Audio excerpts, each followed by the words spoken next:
Hello everybody, Marco Chiappetta for HotHardware here. Thanks for stopping by to take a look at Lenovo's brand new Yoga Tablet 8 and Yoga Tablet 10.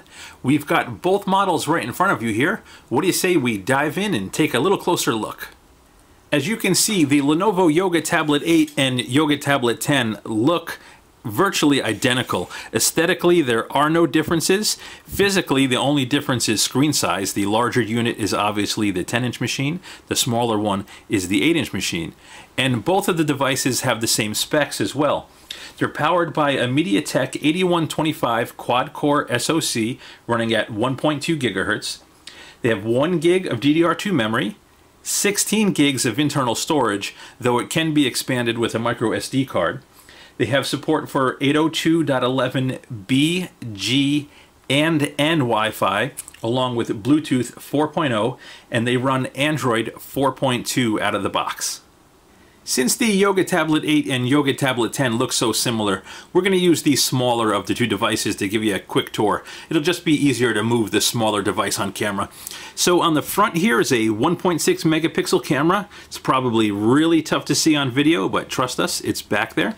You've got a screen with a resolution of 1280 by 800, and that's the same resolution on both the 8-inch and 10-inch models. That's a little bit low in light of some other devices, but considering the price points of the Tablet 8 and Tablet 10, it's really not that bad. There's also a pair of stereo speakers on the front right behind these grills, and they actually sound surprisingly good. Let me give you a quick sample here.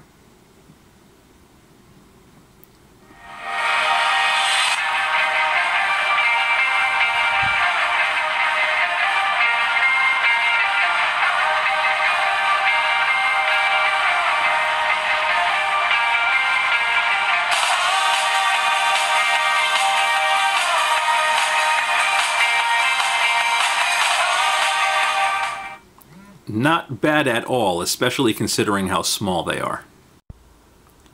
If we take a look at the side of the Yoga Tablet, you can see one of the unique things Lenovo has done here. So there is a cylinder that runs the length of the device, which holds the battery. The 8-inch tablet has a 6,000 milliamp battery, and the 10-inch has a 9,000 milliamp battery.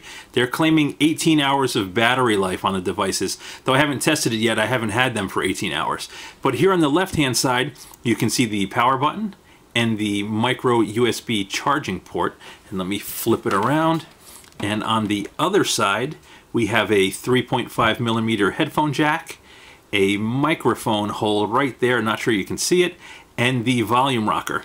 There is nothing on the top and nothing on the bottom, but there is something on the back. The first thing we want to show you on the back of the Lenovo Yoga Tablet is the rear-facing camera. So right up here is a 5 megapixel camera, and it's positioned at the top of the battery cylinder so that if you're holding on to the tablet, you won't cover the lens. It's also positioned in such a way that you can hold the tablet with one hand and still take photos. Now in terms of quality, it's nothing spectacular, just like every other tablet. Now on the back there's something else a little more important. Let's move to that next. The real star on the Yoga Tablet is this stand right here. So let me see if I can pull it out easy enough. It's got a fairly strong spring, and when you extend it all the way down, the tablet will, you guessed it, stand on its own. Underneath the stand you can find the micro SD card slot right there, along with serial number and other information. But this stand enables 3 modes of operation according to Lenovo. So this is what it calls stand mode, where the tablet can stand up on its own like that. When it's closed, this is hold mode, so the tablet is easier to hold. And because of the hump on the back, this is tilt mode, where the tablet is tilted towards you. Now the stand is actually pretty useful. It's also adjustable, so you could actually fine-tune the position to your liking. Now whether or not you like the hump on the back of the device, that's going to be subjective, but it is definitely easier to hold the Yoga Tablet than some other tablets. In terms of its software, there's actually not too much to see on the Lenovo Yoga Tablet. As we've mentioned, the device runs Android 4.2.2 right out of the box, but it's a really clean version of Android. In fact, there's not even an app tray on the device. If you install apps from the Play Store, the shortcuts get placed right on one of the home screens.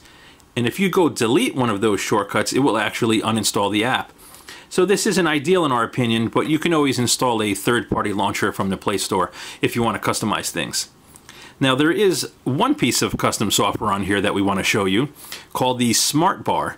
If you're holding the tablet in hold mode and swipe in, you have access to a bunch of shortcuts that you can use with just your thumb.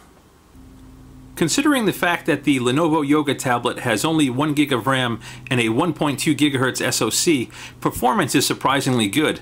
Navigating through the OS is really snappy. And let me bring up a web browser for you here. This is the full HotHardware site, and as you can see, scrolling is really smooth. There are no weird visual artifacts pinching and zooming, and touch response is really quick. So considering the hardware in the Yoga tablet, we're actually surprised by how well it performs.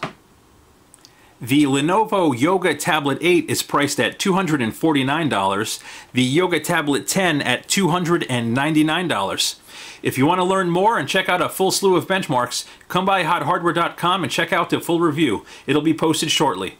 Once again, this is Marco Geppetta for HotHardware. Thanks for stopping by.